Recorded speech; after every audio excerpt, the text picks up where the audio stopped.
Christina from Creations with Christina, and welcome back to another video. Today we're going to be talking about what I store in my craft room cabinets. This is actually what I consider my workspace, and I'm first going to go over and tell you a little bit about my cabinets.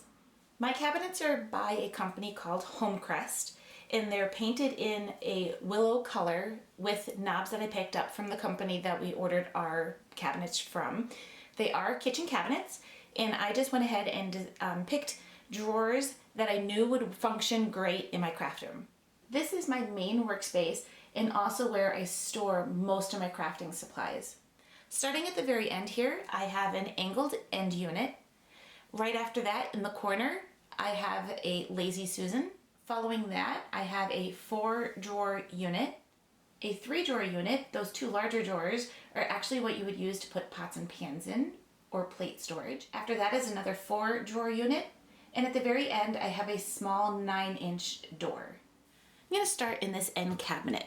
This cabinet is where I store my vinyl. I tried to separate it by my iron-on and my regular vinyl, but needless to say, as I used it, I really didn't separate them very well. I probably need to label so that I remember, because that's my problem, is I don't remember if my iron-on is on the top or on the bottom. In this corner cabinet is where I keep my sewing items. In the very bottom, I have my sewing machine, my fabric, my thread, and other various sewing notions. And then on the top shelf, I have things like my cutting plates for my different cutting machines, which are also stored in here. I keep my Sizzix, my Cricut, Cuttlebug, and then my Vagabond is back in the corner. My Cricut Easy Press is in here, and then I have a container filled with different types of acrylics and chalk paint and so on. This is my next section of cabinets. This is a 4-drawer section.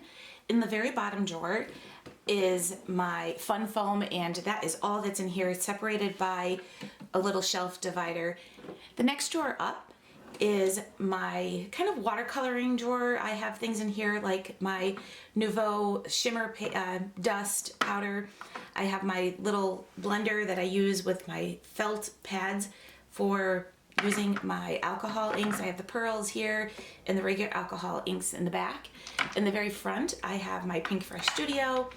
And then over on this side, I have a set of watercolors that I can never pronounce the name, one of these little watercolor trays, some watercolor paper, Yupo paper, and just other various kind of watercoloring things. Moving up to the top 2 drawers, in the second drawer from the top, I have things like my Nouveau Embellishment Mousse, my container that holds all of my sequins. I have a couple loose sequin packs in the top.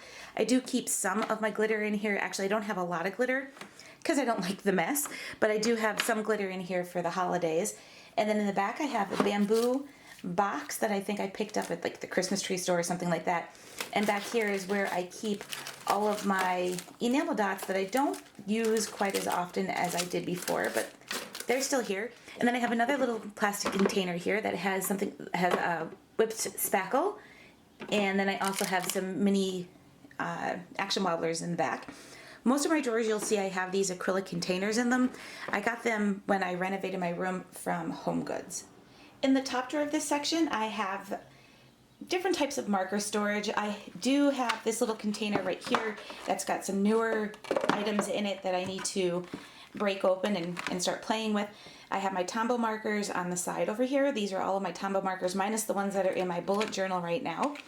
And then I have one set of watercolor pencils. In the back I have my Arteza Real Brush pens. Extra pad of Bristol cardstock is underneath here. Let me just move these markers out of the way. So I have an extra pad of Bristol cardstock, an extra acrylic container. And then I also keep my charts in here. Things like my Copic chart, my Polychromo pencil chart, and this one is my Zig Clean Color Real Brush Markers chart.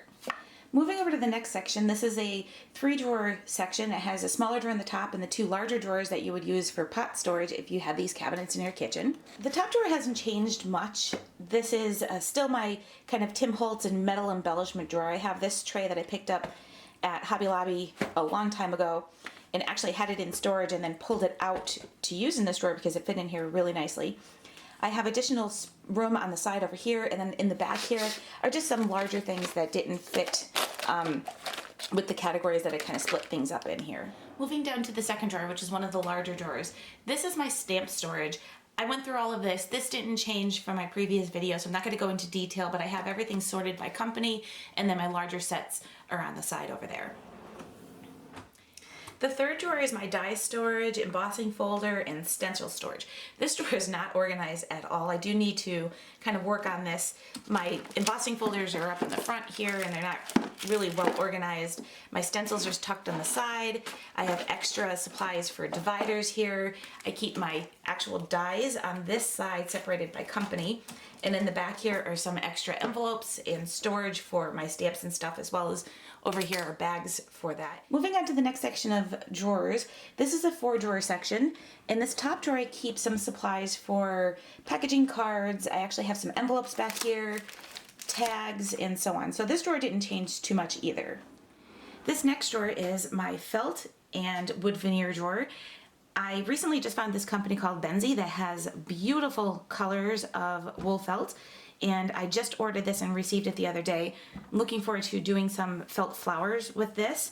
And then in the front here is an acrylic basket that has things like my Tailored Expression. I don't even know if Tailored Expression does felt anymore, but these are all of my paper tray ink felts that are in the front. And then I have my wood veneers in these little jewelry bead containers, and I have quite a collection of this and really don't use it much anymore, but again, holding on to it in case I ever want to do a mini album or something like that.